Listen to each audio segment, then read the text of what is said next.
வணக்கம் and welcome. Good morning தமிழா நிகழ்ச்சியை பார்க்க ஆரம்பிச்சிருக்கீங்க. சௌமியா மற்றும் வரன் குறை. Good morning. Good morning. சூப்பரா இருக்கு. ஓகே, இந்த சூப்பரான ஒரு எனர்ஜியோட ஒரு அழகான கதை எங்களுக்காக சொல்லுங்க. ஓகே, எனக்கு ரொம்ப ஒரு பிடிச்ச ஒரு கதை. ரீசெண்டாக அதை பற்றி யோசிச்சிருந்தேன். ரியல் லைஃப் கூட அதை பற்றி ரிலேட் பண்ணி யோசிச்சிட்டே இருந்த ஒரு கதையை நான் உங்களுக்கு சொல்கிறேன். ஒருத்தர் ஒரு பண்ணை வச்சிருந்தார். அதில் நிறையா அவருக்கு உதவிகரமாக இருக்கக்கூடிய விலங்குகள்லாம் இருந்துச்சு அப்படின்னு சொல்லலாம். ஆடு, கோழி, நாய் எல்லாமே இருந்துச்சு. அதே மாதிரி ஒரு குதிரையும் இருந்துச்சு. அந்த குதிரையை வச்சு தான் பார்த்தீங்கன்னா அவருக்கு அந்த பக்கத்து ஊருக்கு போயிட்டு வரது, அந்த பண்ணையை சுற்றி பார்க்கறது, இந்த மாதிரி காரியங்கள்லாம் செஞ்சுட்டே இருந்தார். டக்குன்னு ஒரு நாள் குதிரைக்கு உடம்பு சரியில்லாமல் போயிடுச்சு. குதிரைங்கள்லாம் பார்த்தீங்கன்னா நின்றுட்டே தூங்கக்கூடிய அந்த ஒரு சக்தி இதுக்கு இருக்குது அப்படின்னு சொல்லலாம். இன்பில்ட்டாக இருக்கக்கூடிய ஒரு விஷயம் இருக்குது அவங்களுக்கு. பட் உட்கார மாதிரி தெரிஞ்சிச்சு குதிரை அப்படின்னாலே உடம்பு சரியில்லை, இறந்துரும் அப்படின்னு ஜென்ரலாக சொல்லுவாங்க. ஸோ பதறி அடிச்சு போய் டாக்டர் கிட்ட சொன்னோன்னா டாக்டர் இந்த குதிரையை பார்த்துருக்காரு. என்னடா இது ரொம்ப வீக்காக இருக்குது அப்படின்னு சொல்லிட்டு ஒரு மருந்து கொடுத்துட்டு போகிறாரு. அப்போது பார்த்தா ஒரு நாளில் ஏதாவது ரிலீஃப் ஆயிரும் அப்படின்னு பார்த்தா அந்த குதிரைக்கு எதுவுமே சரியே ஆகலை.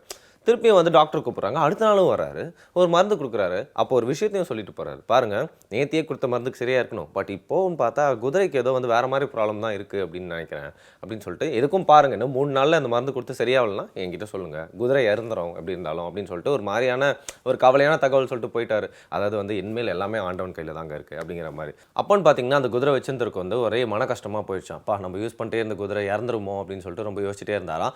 அவரும் மோஸ்ட்டாக டாக்டர் எப்படி சொல்லிட்டு போயிட்டாரு, அதனால் இறந்துரும் அப்படின்னு சொல்லிட்டு அவரும் முடிவும் பண்ணிட்டார் ஒரு பாயிண்ட் ஆஃப் டைமில். பட் அந்த ப்ராசஸில் என்ன இருக்குது அப்படின்னு பார்த்தீங்கன்னா, இந்த குதிரை ரொம்ப தோய்வாக இருந்தப்போ ஓடவே முடியாதப்போ, உடம்பு சரியில்லாமல் இருந்தப்போ பார்த்தீங்கன்னா அதுக்கு என்னதான் மருந்து கொடுத்தாலும் உத்வேகம் அளிக்கிற மாதிரி எதுவுமே இல்லை. பக்கத்தில் இருக்க ஒரு ஆட்டுக்குட்டி தான் பார்த்தீங்கன்னா சுற்றி ஓடிக்கிட்டு விளையாடிக்கிட்டு அதை எப்படியாவது ஓட வைக்கணும் பழைய மாதிரி. ஏன்னா அவங்களுக்குள்ள அப்படியே பேசிக்கிறாங்க, நீ என்ன ஓடாமல் இருக்க அப்படின்னு சொல்லிட்டு. ஸோ அந்த ஆட்டுக்குட்டி அதை என்கரேஜ் பண்ண குதிரைக்கும் நம்ம அந்த ஆட்டுக்குட்டி மாதிரி சீக்கிரமாக ஓட ஆரம்பிக்கணும் அப்படின்னு சொல்லிட்டு அந்த ஒரு பாசிட்டிவ் எனர்ஜியோட திருப்பியும் ஏஞ்சி நடக்க ஆரம்பிச்சிருச்சா. உடனே டாக்டருக்கு இந்த பண்ணை அதிபர் கால் பண்ணி குதிரை நடக்க ஆரம்பிச்சிருச்சு, நீங்கள் சீக்கிரம் வாங்க அப்படின்னு சொல்கிறாரு. உடனே டாக்டரும் பார்த்துட்டு ஆமாங்க குதிரை சூப்பர் சரியாயிடுச்சு, இனிமேல் ஒன்றும் பிரச்சனை இல்லை அப்படின்னு சொன்னோன்னே கவலையே படாதீங்க டாக்டர், உங்களுக்காக ஒரு ஆடு பிரியாணி காத்துக்கிட்டே இருக்குது அப்படின்னு சொல்லிட்டு போயிட்டு அந்த ஆட்டை வெட்டிடுறாங்களாம். இதுலேருந்து என்ன தெரியுது? மாரல் ஆஃப் த ஸ்டோரி சொல்லுங்க Varun. Moral of the story ஒவ்வொருத்தரும் அவங்க லைஃப்க்கு ஈஸியாக ரிலேட் பண்ணிக்கலாம் அப்படின்னு சொல்லலாம். சில இடங்களில் பார்த்தீங்கன்னா நம்ம தான் நன்மை செய்கிறவங்களா இருப்போம், நம்ம தான் நன்மையின் ஊற்றா இருப்போம். பட் பார்த்தீங்கன்னா பக்கத்தில் அதோட பயன் அடைவர்கள் அதை ஃபுல்லாக அந்த பெருமையை ஏற்றுக்கிற மாதிரி ஆயிடும்னு சொல்லலாம். சில இடங்களில் நீங்கள் தான் மூல காரணமாக இருப்பீங்க நிறைய நல்ல விஷயத்துக்கு, பட் பக்கத்தில் இருந்தவங்களுக்கு ஃபுல் கிரெடிட்ஸ் போயிடும். சில நேரத்தில் கிரெடிட்ஸ் வரனா கூட பரவாயில்ல, அந்த ஒரு பிரச்சனையில் நம்மளே அதாவது ஹெல்ப் பண்ணவங்களே பலியாடா ஆக்கிற மாதிரி ஒரு விஷயம் கூட இருக்கும் இல்லையா. ஸோ அதெல்லாம் பார்த்து நம்மளுக்கு ஆனால் டிஸ்கரேஜ் ஆகிடக்கூடாது நல்ல செய்கிறது அப்படின்னு சொல்லலாம். இது மூலமா பார்த்தீங்கன்னா ஜஸ்ட் நீங்கள் அவேராக இருங்க அப்படிங்கிற மாதிரியான ஒரு கதையை கூட இதை நம்ம எடுத்துக்கலாம். ஸோ இதை தொடர்ந்து வல்லமைக்குள் அப்படிங்கிற ஒரு பகுதியில் ஒரு அற்புதமான விஷயம் உங்களுக்கு காத்துட்ருக்கு.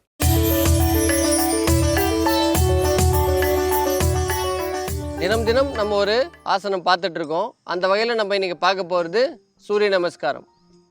மொத்தம் 12 ஆசனங்கள் இருக்குது. இன்றைக்கி நம்ம பார்க்க போகிறது முதல் 4 ஆசனம். சூரிய நமஸ்காரம்னு நீங்கள் சொல்லும்போது இதை ஜென்ரலாக எல்லோரும் என்ன நினைக்கிறாங்கன்னா சூரியனுக்கு முன்னாடி மட்டுமே செய்யக்கூடிய ஆசனம்னு நினைக்கிறோம். ஆனால் அது அப்படி இல்லை. சூரியனுக்கு முன்னாடி நீங்கள் செஞ்சிங்கன்னா உங்களுக்கு 100% பெனிஃபிட் கிடைக்கும். அதில் எந்த விதமான மாற்று கருத்தும் இல்லை.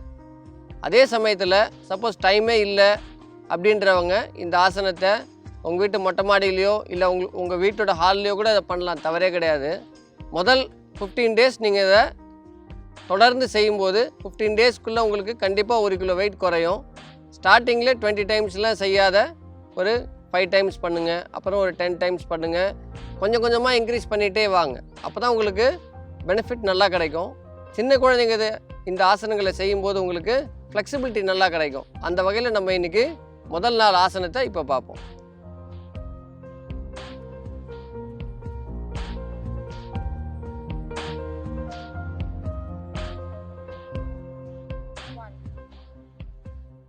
பேக்வேர்டில் பெண்ட் பண்ணுறது. ஜென்ரலாக நம்ம பேக்வேர்டில் எந்த அளவுக்கு பெண்ட் பண்ணுறோமோ அந்த அளவுக்கு நம்மளுடைய ஸ்பைனல் கார்டு ஸ்ட்ராங் ஆகும். மறுபடியும் ஃப்ரண்ட்டில் பெண்ட் பண்ணுறது. இந்த மாதிரி நம்ம பெண்ட் பண்ணும்போது நம்மளுக்கு வயிறே இருக்காது. உங்களுக்கு எந்த அளவுக்கு பெண்ட் பண்ணுறீங்களோ அந்த அளவுக்கு நீங்கள் ஃப்ளெக்சிபிளாக இருப்பீங்க. அந்த இதில் பாருங்கள், இந்த மாதிரி செய்யும்போது உங்களுடைய தையில் உள்ள மசில் போன் எல்லாம் ரொம்ப ஸ்ட்ராங்காக இருக்கும்.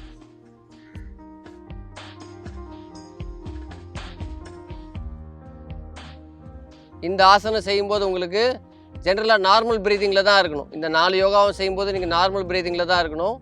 மூச்சை ஹோல்டு பண்ணக்கூடாது. அதுதான் இதில் ரொம்ப ஒரு முக்கியமான நம்ம பார்க்க வேண்டிய ஒன்று.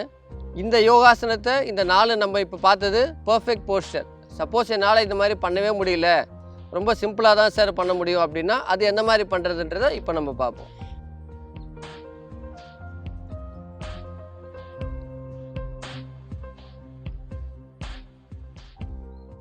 இது வந்து எல்லாருமே பண்ணுவீங்கன்னு நினைக்கிறேன். சிம்பிளாக தான் இருக்குது.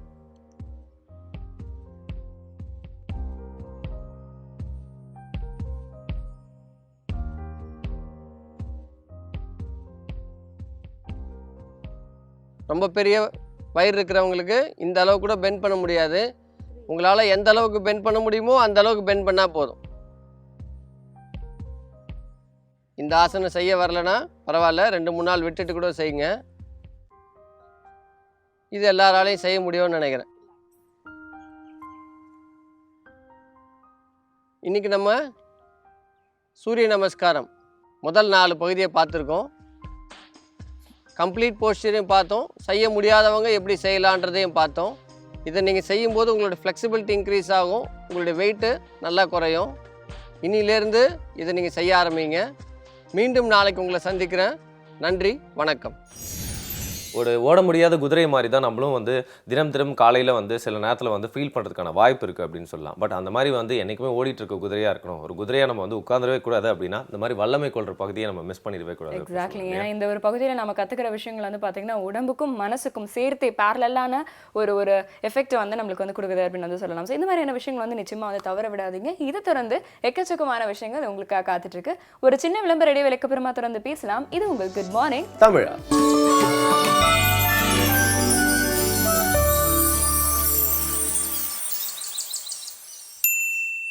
Welcome back. குட் மார்னிங் தமிழா நிகழ்ச்சியை திறந்து பார்த்துட்டு இருக்கீங்க. இப்போ வந்து உணவே மருந்து அப்படிங்கிற ஒரு பகுதியில் வந்து உமாராகவன் வந்து பேச போகிறாங்க. அவங்க வந்து பார்த்தீங்கன்னா ஒவ்வொரு நாளும் வந்து ஒவ்வொரு உணவு பண்டம் பற்றியோ இல்லை வந்து நம்மளுக்கு நேச்சுரலாக கிடைக்கக்கூடிய விஷயங்கள் பற்றியோ அதோட மகத்துவம், யாரை எப்படி சாப்பிடணும் அப்படிங்கிறத பற்றி வந்து சொல்லிட்டு இருக்காங்க. இதில் வந்து ரொம்ப முக்கியமாக நம்ம வந்து நோட் பண்ண வேண்டிய ஒரு விஷயம் என்னென்னா, பொதுவாக இந்த ஒரு காய்கறி எடுத்துக்கோங்க, இந்த பழம் எடுத்துக்கோங்க, இது நல்லது அப்படின்னு வந்து நம்ம கேள்விப்பட்டிருப்போம். ஆனால் ஒருத்தருக்கும் வந்து இது மாதிரி தான் சாப்பிடணும், இப்போ இந்த மாதிரி கம்ப்ளைண்ட் இருக்கவங்க அதை இந்த மாதிரி ப்ராசஸ் பண்ணி சாப்பிடலாம், இல்லை இந்த மாதிரி குக் பண்ணி சாப்பிடலாம், இந்த மாதிரியான விஷயங்கள் வந்து சொல்லும்போது இன்னும் வந்து கரெக்டாக வந்து நம்மளால ரிலேட் பண்ணிக்க முடியுது இல்லையா? அதே மாதிரி நம்ம என்னதான் வந்து உயர் மருத்துவ சிகிச்சைக்கெல்லாம் போயிட்டு நிறைய பிரச்சனைகளுக்கு வந்து மருந்துலாம் எடுத்துக்கிட்டா கூட வந்து பார்த்தீங்கன்னா கடைசியில் நம்மளுக்கு மாரல் சப்போர்ட்டாக இருக்கிறது இல்லை நம்மளுக்கு டேரெக்டாக போய் கான்ட்ரிபியூட் பண்ணுற ஒரு விஷயம் அப்படிங்கிறது பார்த்தீங்கன்னா ஃபுட்டாக தான் இருக்கும். ஸோ அந்த ஃபுட் பற்றி நம்ம எடுத்துக்க வேண்டிய விதத்தை பற்றி என்ன சொல்கிறாங்க அப்படிங்கிறத பார்க்கலாம். இன்னைக்கு இந்த உணவே மருந்தில் நம்ம குழந்தைகள் பிறந்து அவங்க வந்து ஒரு 3 வயசு வரைக்கும் என்ன மாதிரி பொருட்கள்லாம் சாப்பிடலாம், எதெல்லாம் உணவே ஒரு மருந்தாக நம்ம அவங்களுக்கு தரலாம், அந்த மாதிரி விஷயங்கள்லாம் பார்த்துட்டு வரோம். இன்னைக்கு இந்த குழந்தைகள் ஒரு 3 வயசுல இருந்து இந்த ஸ்கூல் கோயிங் அப்படின்னு ஒரு ஸ்டேஜ் சொல்லுவாங்க. தட் இஸ் அது வந்து ஒரு 3 வயசுலேருந்து ஒரு 12 வயசுக்குள்ள அந்த பசங்க மெஜாரிட்டி அவங்களோட ஸ்கூல் கோயிங் அந்த சமயத்தில் என்ன மாதிரி ஃபுட்டு அவங்களுக்கு சாப்பிடலாம், அவங்களுக்கு வந்து என்ன மாதிரி உணவை வந்து கொடுத்தா அது வந்து நல்ல விதத்தில் ஒரு மருந்தாகவே அவங்களுக்கு போய் சேரும், அதான் நம்ம இன்னைக்கு பார்க்க போகிறோம். இதில் முதலாவதாக நான் இன்னைக்கு பேச போகிறது ரொம்ப ஒரு மறந்து போன ஒரு பொருளுங்க, உணவுப் பொருள். அது என்னன்னா தாமரை தண்டு. இந்த தாமரை தண்டு வந்து சிப்ஸாக நிறையா பேர் நம்ம வந்து சூப்பர் மார்க்கெட்லாம் கூட இப்போ விற்க ஆரம்பிச்சிட்டாங்க. அது ஒரு நல்ல சைன்னு நான் சொல்லுவேன். ஏன்னா பசங்களுக்கு இந்த ஸ்டேஜ் உள்ள பசங்களுக்கு இந்த சிப்ஸுனா ரொம்ப பிடிக்கும். அவங்க வந்து எப்படி சிப்ஸுன்னு கொடுத்து எதை கொடுத்தாலும் சாப்பிட்ருவாங்க. இந்த தாமரை தண்டு அப்படின்னு நம்ம பார்க்கும்போது இந்த ஈஸ்ட்ன்னு சொல்லுவோம் இல்லையா, அந்த ஓரியன்டல், தட் இஸ் இந்த சைனா, ஜப்பான் அந்த மாதிரி கண்ட்ரீஸ்லாம் பார்த்தீங்கன்னா தாமரை தண்டை வந்து ஃப்ரெஷ்ஷாகவே அவங்க வந்து கட் பண்ணி நூடுல்ஸோடையோ இல்லாட்டி அவங்க மெயினாக சாப்பிட்றக்கூடிய கிரேவிஸ் அது எல்லாத்துலேயுமே போட்டு சாப்பிடுவாங்க. பட் நம்ம ஊர்ல வந்து இந்த பர்டிகுலர் இதை வந்து ஒரு வெஜிடபிளா நம்ம பார்க்க மாட்டோம். இது வந்து ஒரு சைட்ல நம்ம சாப்பிடக்கூடிய விஷயமா தான் பார்க்குறோம். தட் இஸ் ஒரு வத்தல் டைப்லயோ இல்லாட்டி வந்து அதை வந்து ஒரு மருந்தாகவே நம்ம சாப்பிட்டாலுமே அது எந்த விதத்துல நல்ல விதத்துல சாப்பிடலாம் அப்படின்னு தான் நம்ம பார்க்க போறோம். இதை ஃப்ரெஷ்ஷா சாப்பிடும்போது அதுல நிறைய பிரச்சனைகள் என்ன வருதுன்னா, மெயினா அதுல வந்து நிறைய பாக்டீரியாலாம் அதுல வருது. அது வந்து நம்ம வந்து ஒழுங்கா கிளீன் பண்ணாம சாப்பிட்டுட்டோம்னா அது மூலியமா இன்ஃபெக்ஷன் வரதுக்கு அதிக வாய்ப்பு இருக்கு. அதனால நம்ம ஊர்ல அந்த தாமரை தண்டு வந்து நல்ல விதத்துல அவங்க எப்படி வளர்க்குறாங்க நமக்கு தெரியாது இல்லையா. அதனால அவங்க எப்படி வளர்த்தாலும் அதை வந்து காய வச்சு அது வந்து ஆக்சுவலி மோஸ்ட்லி அந்த மோர்ல போட்டு ஊற வைப்பாங்க. அதுக்கப்புறமா அதை காய வச்சு அப்படிதான் நம்மளுக்கு வந்து அந்த இதுல நம்மளுக்கு வருது, அந்த பேக்கெட்ல அவங்க போட்டு விற்கிறாங்க. அந்த மாதிரி வந்து இந்த தாமரை தண்டை இந்த ஸ்டேஜில் பசங்களுக்கு நம்ம ஒரு உணவு வகையாக ஒரு ஸ்நாக்ஸ் மாதிரி கூட கொடுக்க ஆரம்பிக்கலாம். இதில் என்னென்ன மருந்து விஷயம் இருக்குது நம்ம இப்போ பார்க்க போகிறோம். முதல்ல வர வேண்டியது அயனுங்க. இப்போது நான் ஏன் இந்த அயன் பற்றி அதிகம் பேசுகிறேன், இந்த வயசுலேயே நம்ம ஏன் பேசுகிறோம் அப்படின்னு பார்த்தீங்கன்னா, ஒரு 5-6 இயர்ஸ்லேருந்தே இந்த பசங்களுக்கு வந்து அதிக கெமிக்கல் கலந்து அவங்க உணவுகள் சாப்பிட ஆரம்பிச்சிடுறாங்க. நம்மளுக்கு ஒரு தெரியாத விஷயம் இதில் என்ன இருக்குன்னா, கெமிக்கல்ஸ் அதிகம் சாப்பிடும்போது இந்த அயனோட அப்சார்ப்ஷன் நம்ம பாடியில் ரொம்ப அதிக அளவில் குறைஞ்சு போகிறது. இதுக்காக இந்த தாமரை தண்டை வந்து நம்ம இந்த வயசுலேயே கொடுக்க ஆரம்பிக்கிறது ரொம்ப நல்லது. இது அவங்க டெய்லி சாப்பிடணும்னு அவசியம் இல்லைங்க. வாரத்தில் ஒரு தடவை அந்த மாதிரி 2 தடவை அட்லீஸ்ட் ஒரு சின்ன பேக்கெட்டில் அதை மோஸ்ட்லி அதை 10-15 பீசஸ் அப்படி இருக்குன்னு வச்சுங்களேன். அதில் ஒரு 2-3 நீங்கள் ஈவன் நார்மல் பொரியலில் பண்ணுறதுலையோ இல்லாட்டி குழம்புல எதில் வேணாலும் நீங்கள் அதை அவங்க போட்டு தரலாம். அந்த வத்தல் டைப்பில் வரதை நம்ம கொஞ்சம் லைட்டாக ஃப்ரை தான் பண்ணணும். அதுக்கு நீங்கள் நல்லெண்ணெய் அந்த மாதிரி நல்ல ஒரு ஆயில் நம்ம உபயோகப்படுத்தலாம். பண்ணிவிட்டு நம்ம வந்து பசங்களுக்கு அந்த ரூபத்தில் தரலாம். இன்னும் சொல்லப்போனால் இந்த தாமரை தண்டில் முதல்ல அந்த அயன் சக்தி நல்ல விதத்தில் நம்ம பசங்களுக்கு போய் சேருது. நான் ஏன் அது சொன்னேன்னு நான் முன்னாடி உங்ககிட்ட சொன்னேன். இந்த கெமிக்கல்ஸ் அதிகம் சாப்பிட்றதுனால அந்த அயனோட அப்சார்ப்ஷன் கம்மியாயிடும் பாடியில். அது வந்து இது பசங்களுக்கு நல்ல விதத்தில் கொடுக்குது. அண்ட் அந்த சோர்வு வந்து நிறையா பசங்களிடையில இந்த காலத்தில் பார்க்குறோம். ஒன்று வந்து ஒபேசிட்டினால அந்த சோர்வு வருது, இன்னொன்று வந்து இந்த அயர்ன் வந்து குறைபாடு இருக்கிறதுனாலே இந்த சோர்வு வருது.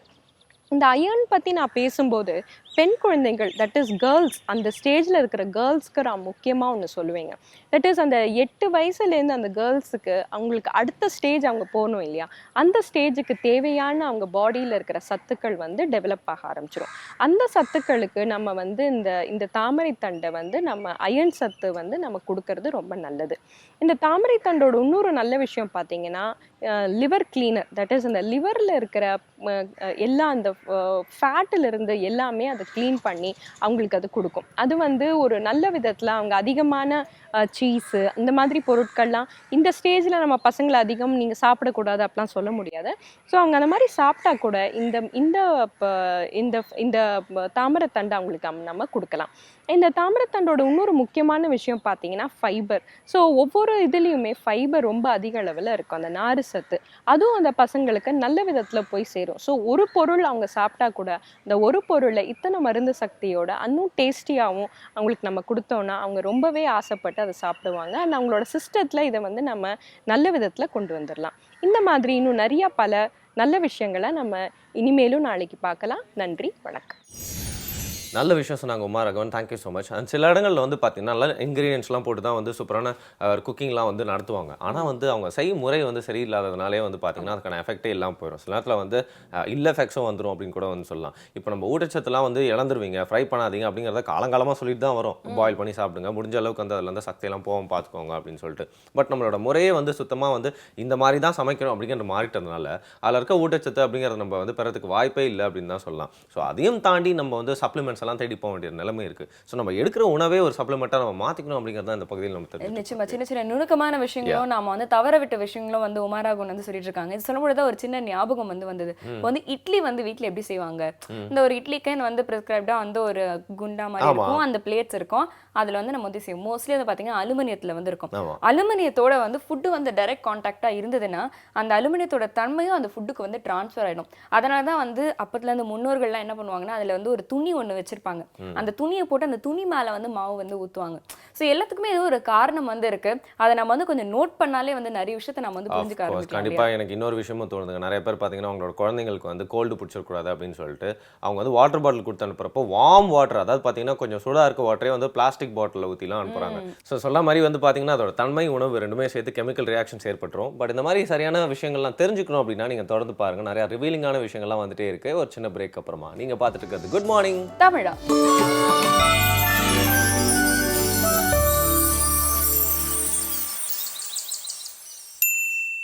Welcome back. இது உங்களுக்கு குட் மார்னிங் தமிழா. பொதுவாக வந்து வீட்டு பெண்கள்லாம் வந்து பார்த்தீங்கன்னா அந்த காலில் நாங்கள் சக்கரம் கட்டிக்கிட்டு ஓடுறோம் தெரியுமா, வீட்டு வேலையை பார்த்துட்டு வெளி வேலையை அப்படின்னு வந்து ஒரு டேர்ம் வந்து யூஸ் பண்ணுவாங்க.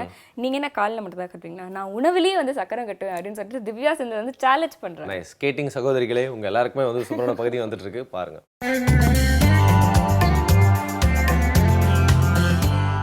அனைவருக்கும் வணக்கம். நம்மளோட டேஸ்டி டு ஹெல்த்தி பகுதியில் வந்து நம்ம டெய்லியும் புது புது வெரைட்டி ஆஃப் ஃபுட்ஸ் வந்து நம்ம பார்த்துட்ருக்கோம். அந்த வகையில் இன்றைக்கி நம்ம பார்க்க போகிறது வந்து ஒரு சூப்பரான ஸ்வீட் ஸ்நாக் தான் பார்க்க போகிறோம். Sweet bread wheels. தேவையான பொருட்கள் என்னென்னு பார்த்துடலாம். Bread, carrot, dates, honey and milk made. இப்போ ஃபஸ்ட்டு வந்து நம்ம இதுக்கு தேவையான பொருட்களில் ஒரு சிலதை வந்து அரைக்கணும். ஃபஸ்ட்டு வந்து நான் கேரட் போட்டுக்கிறேன். கேரட்டையும் ஹனியும் நல்லா அரைச்சிக்கலாம். நெக்ஸ்ட்டு ஹனி இதில் ஆட் பண்ணிக்கலாம். இது பார்க்குறக்கும் ரொம்ப கலர்ஃபுல்லாகவும் இருக்கும், ரொம்ப ஹெல்த்தியாகவும் இருக்கும். இதை வந்து நல்லா மிக்சியில் அரைச்சிக்கலாம்.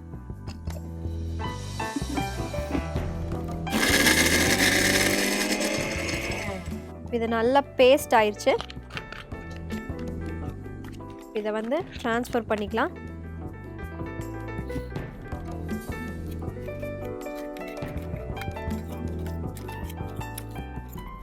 இது சாப்பிட்றக்கும் வந்து ரொம்ப டேஸ்ட்டாகவும் இருக்கும். நம்ம இதில் ஒரு வெஜிடபிள் ஆட் பண்ணியிருக்கோம்.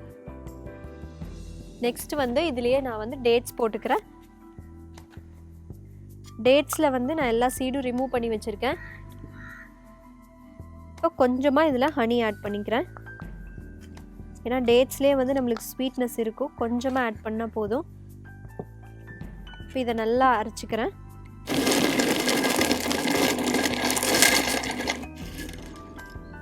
இப்போ நம்மளோட டேட்ஸும் நல்லா அரைச்சாச்சு. இதையும் நான் வந்து ஒரு பவுலில் ட்ரான்ஸ்ஃபர் பண்ணிக்கிறேன்.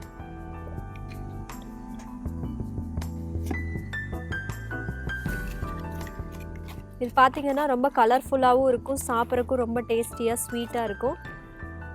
ஃபஸ்ட் வந்து ஒரு பிரெட் ஸ்லைஸ் எடுத்துகிட்டு அதில் வந்து நம்ம கேரட்டும் ஹனியும் அரைச்சி வச்சுருக்கோம் இல்லைங்களா, அதை வந்து அப்ளை பண்ணிக்கலாம். ஃபுல்லாக எல்லா இடத்துலையும் வந்து நம்ம ஈவனாக ஸ்ப்ரெட் ஆகிற மாதிரி அப்ளை பண்ணிக்கலாம். இப்போ கேரட் ரொம்ப பிடிக்கும் குழந்தைங்களுக்கு அப்படிங்கிற மாதிரி நீங்கள் ஃபீல் பண்ணிங்கன்னா கேரட் வந்து கொஞ்சம் அதிகமாகவே இதில் போட்டுக்கலாம். பொதுவாகவே குழந்தைங்க விரும்பி வந்து கேரட் தான் சாப்பிடுவாங்க. நம்ம இது பார்த்திங்கன்னா ரொம்ப கலர்ஃபுல்லாக ஒரு ஆரஞ்சு கலரில் பார்க்குறக்கும் ரொம்ப அழகாக இருக்கும்.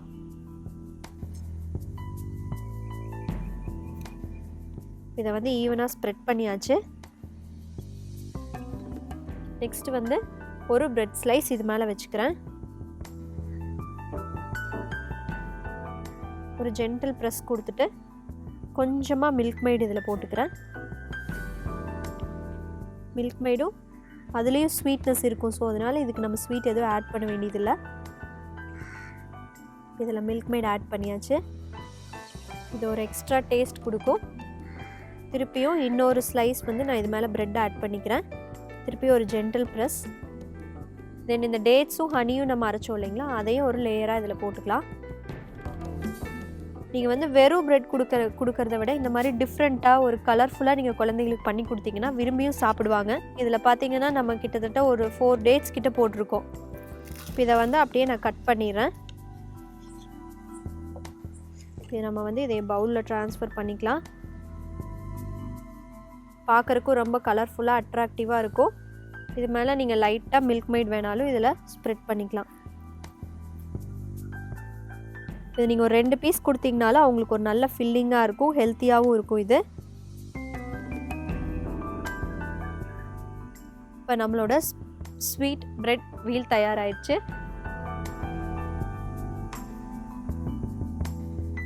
நீங்களும் கண்டிப்பாக இந்த ரெசிபி உங்கள் வீட்டில் ட்ரை பண்ணி பாருங்கள். நாளை மீண்டும் வேறொரு வித்தியாசமான உணவுடன் சந்திக்கிறேன். நன்றி, வணக்கம். ஓகே, திவ்யா செந்தில் வந்து இந்த மாதிரி ஒரு வீலை கிரியேட் பண்ணுவாங்க, ரீஇன்வென்டிங் த வீல் பண்ணுவாங்கன்னு நான் நினைச்சே பார்க்கலாங்க. அந்த சக்கரம் மூலமா தான் நிறைய விஷயங்கள் வந்து ஆரம்பிச்சது நம்மளுடைய உலகத்துலன்னு வந்து சொல்லுவாங்க. உணவுலேயே வந்து ஒரு சக்கரம் வச்சிருக்கிறதும் நல்லா தான் இருக்கு. மேபி வந்து கோயிங் பேக் அப்படிங்கிறதுக்கு வந்து ஒரு சிம்பிளைசேஷனாக கூட இதை நம்ம வந்து எடுத்துக்கலாம்னு நினைக்கிறேன். அது மட்டும் இல்லாமல் அந்த டிஃப்ரெண்ட் ஷேப்ஸில் உணவு அப்படிங்கிறது சின்ன வயசுலேருந்து ஒரு அட்ராக்டிவான விஷயம் அப்படின்னு தான் சொல்லலாம். பெருசாகிட்டோன்னா வந்து அதை பார்த்து நம்ம அட்ராக்ட் ஆகாமலாம் இருக்கிறதுல எப்பவுமே உணவு வந்து டிஃப்ரெண்ட் ஷேப்ஸில் பண்ணுறது அப்படிங்கிறது நம்மளை வந்து அதுக்கு ஒரு பேர் வச்சு அதை ஒரு டிஷ்ஷாகவே மாற்றி அதுக்கு நம்ம வந்து பார்த்திங்கன்னா ரொம்ப ஆசையும் பட்டு சாப்பிட்டுட்டு இருப்போம் அப்படின்னு சொல்லலாம். அதனால தான் இன்னைக்கு வரைக்கும் வந்து நம்ம வீட்டில் இல்லை சின்ன குழந்தைங்களை சாப்பிட வைக்கிறதுக்காக இந்த மாதிரி டிஃப்ரெண்ட்டாக ஏதாவது பண்ணி தான் வந்து வச்சிருவாங்க அப்படின்னு சொல்லுவாங்க இல்லையா. கிரியேட்டிவிட்டி வந்து குழந்தைங்க மூலமாக தான் பெரியவங்களுக்கு வந்து ஆரம்பிக்குது அப்படின்னு சொல்லலாம். ஸோ இதே மாதிரியான நிறைய விஷயங்கள் தொடர்ச்சியாக காத்துட்டு இருக்கு. ஒரு சின்ன இடைவேளைக்கு அப்புறம் திறந்து பேசலாம். இது உங்களுக்கு குட் மார்னிங் தமிழா.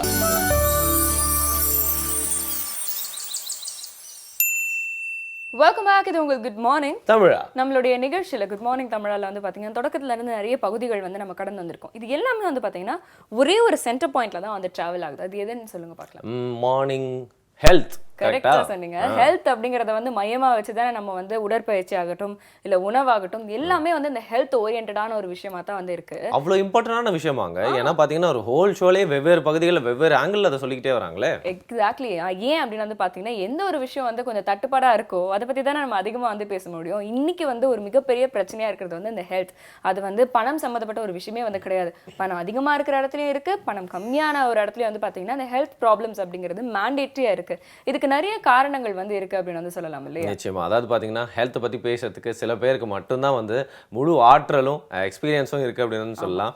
சில ப்ரொஃபஷன்ஸில் மட்டும்தான் வந்து பார்த்தீங்கன்னா அவங்களோட ப்ரொஃபஷன் ஃபுல்லாகவே ரிட்டையர் ஆகிற வரைக்கும் அவங்க ஹெல்த்தியாகவே இருக்கணும், ஃபிட்டாகவே இருக்கணும் அப்படின்ற ஒரு கம்பல்ஷன் இருக்கும். அது மட்டும் இல்லாமல் அந்த ஃபிட்டாக ஹெல்த்தியாக இருக்கிறதுனால தான் ரொம்ப அடுத்த நிலைக்கு போகக்கூடிய ஒரு சார்பான சூழ்நிலைகளும் இருக்கும் அப்படின்னு வந்து சொல்லலாம். போலீஸ் டிபார்ட்மெண்ட்டில் எப்பவுமே அந்த மாதிரி சூழ்நிலைகள் இருந்ததால் ஹெல்த்தை பற்றி பேசுறதுக்கு ரொம்ப ஆப்டான பர்சன் நம்ம ஓய்வு பெற்ற எஸ்பி கலியமூர்த்தி ஐயா அவர்கள். என்ன சொல்கிறாரு அப்படிங்கிறத கேட்க ஆவலாக இருக்கும், பார்க்கலாம்.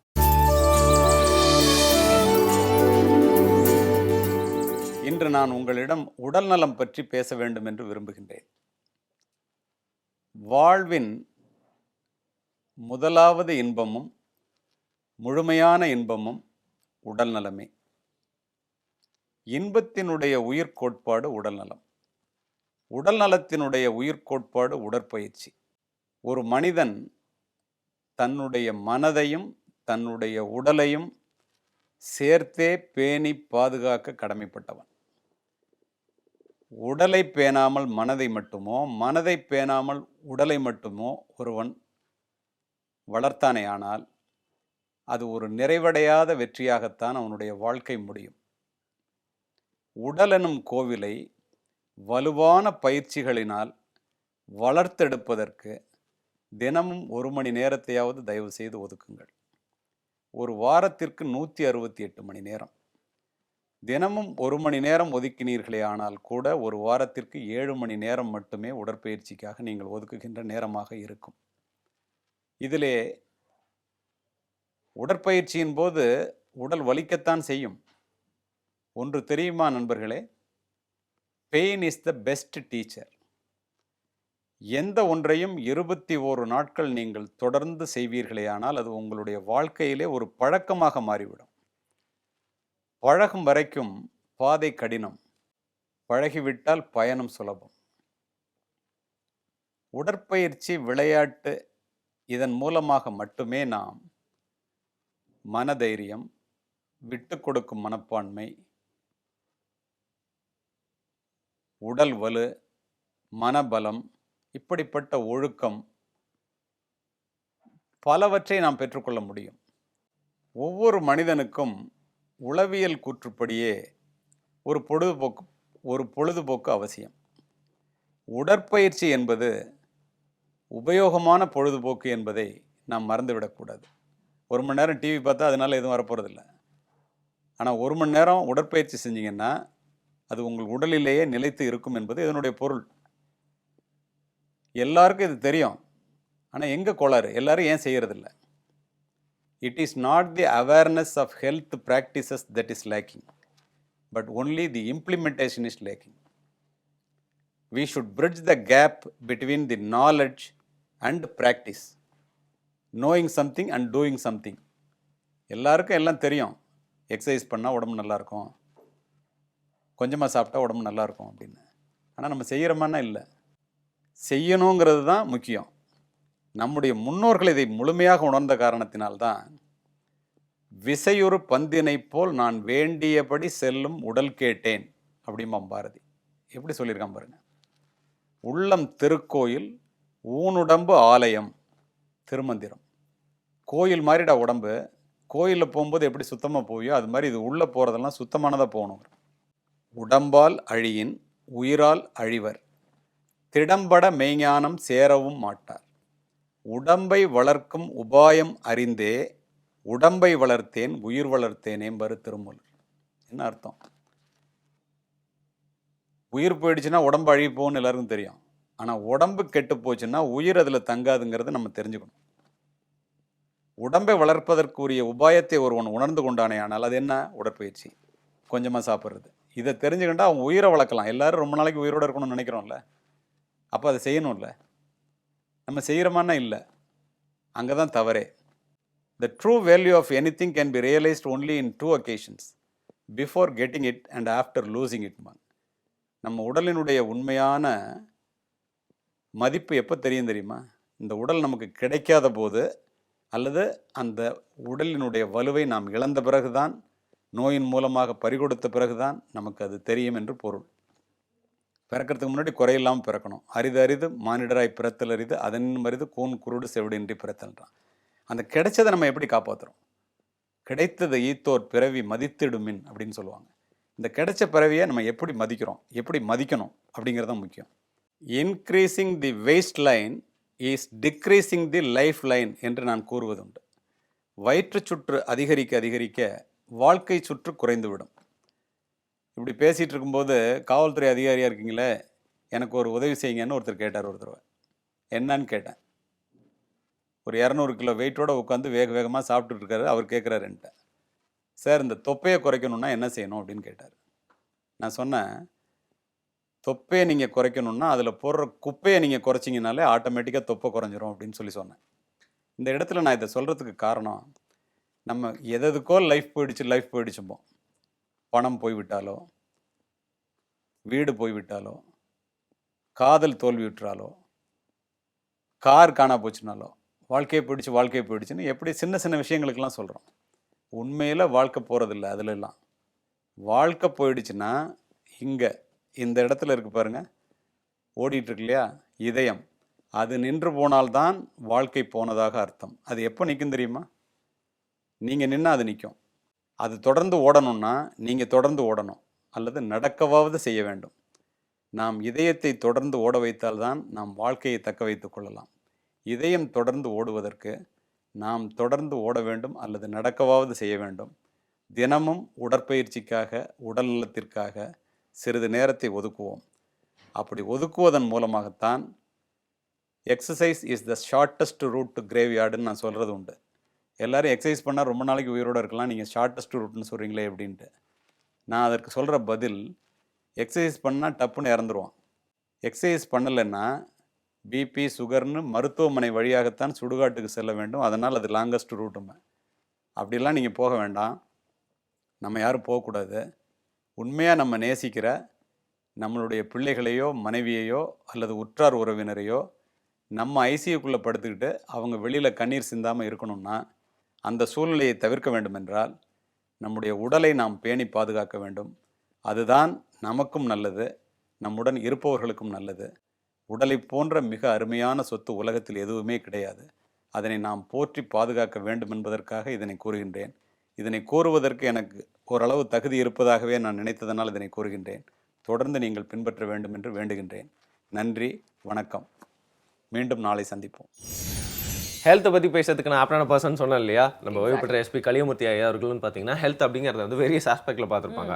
அவர் வந்து ஃபிட்டாகிட்டு அவரோட டிபார்ட்மெண்ட்டில் போனதாக மட்டும் இல்லாமல் நிறைய பேர் ஃபிட்டாக இல்லாமல் இருந்திருக்கலாம், அவருக்குலாம் கூட ஒரு டிப்ஸ் கொடுத்துருக்கலாம். ஏன்னா செலெக்ஷன் அப்போ தான் பார்த்தீங்கன்னா அந்த போலீஸ் பர்சனல்ஸ்க்குலாம் வந்து அந்த சுவாரஸ்யமான பகுதியெல்லாம் இருக்கும் அப்படின்னு சொல்லலாம். நிறைய பேர் வந்து பார்த்தீங்கன்னா வந்து அந்த செஸ்ட்டை இன்னும் கொஞ்சம் அகலமாக விரிச்செல்லாம் காட்ட ட்ரை பண்ணிட்டே இருப்பாங்க. ஸோ அந்த ஹெல்த் அப்படிங்கிறது ஃபிட்னஸ் கூட வந்து ரொம்ப ஒட்டே இருக்குது அப்படிங்கிறத நம்ம எனக்குமே புரிஞ்சுக்கணும். எக்ஸாக்ட்லி. திரு கலிமூர்த்தி அவர்களை வந்து நேரில் சந்திக்கும் போது கூட இந்த ஒரு விஷயத்தை பற்றி தான் வந்து சொன்னார்.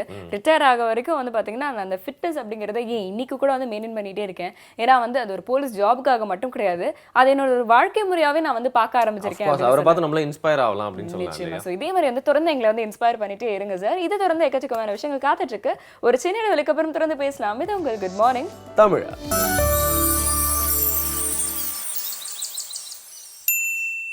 Welcome back. இது உங்கள் குட் மார்னிங் தமிழா. செய்தி துளிகள்ல வந்து ஒரு மிக நீளமான ஒரு பாம்பு குறித்து, அமேசான் காடுகள்லயுமே மட்டுமே வசிக்கக்கூடிய பாம்பு. ஐயோ, ஏங்க காலையிலேயே பாம்பு பத்தி பேசுறீங்க? இல்லைங்க, இன்னும் கொஞ்சம் எக்ஸ்ட்ரா இன்ஃபர்மேஷன்லாம் இருக்கு, பார்க்கலாம்.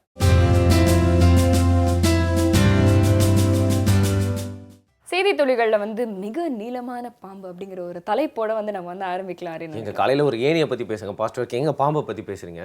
இல்லைங்க, என்னன்னு பாத்தீங்கன்னா வந்து பிரேசில்ல வந்து கட்டுமான தொழில் வந்து ஏதோ நடந்துட்டு இருக்கு. அந்த சமயத்துல வந்து ஒரு ஆழமான ஒரு குழியெல்லாம் வந்து தோண்டும் பொழுது வந்து பாத்தீங்கன்னா அந்த இடத்துல வந்து உலகத்திலேயே மிக நீளமான ஒரு பாம்பை வந்து ஐடென்டிஃபை பண்ணியிருக்காங்க. கிட்டத்தட்ட வந்து 300 கிலோ எடை இருந்திருக்கு, 33 அடி நீளம்ல வந்து அந்த பாம்பு வந்து இருந்திருக்கு. பயங்கர ஜைஜாண்டிக்கா இருந்திருக்கு. அதுக்கப்புறம் என்ன பண்ணிருக்காங்கன்னா வந்து இவரை வந்து இங்கெல்லாம் குழந்தைங்கள்லாம் வந்து விடக்கூடாது அப்படின்னு சொல்லிட்டு கிரேனை வச்சு அவரை தூக்கி கொண்டு போயிட்டு வந்து ஒரு அடர்ந்த காட்டு பகுதியில இருந்து விட்டுட்டு வந்துட்டாங்க. ஓகே, பிரேசில் தான் பார்த்தீங்கன்னா அந்த அனகொண்டாலாம் இருக்கும், அமேசான்லாம் இருக்குது அப்படின்னு சொல்கிறாங்க.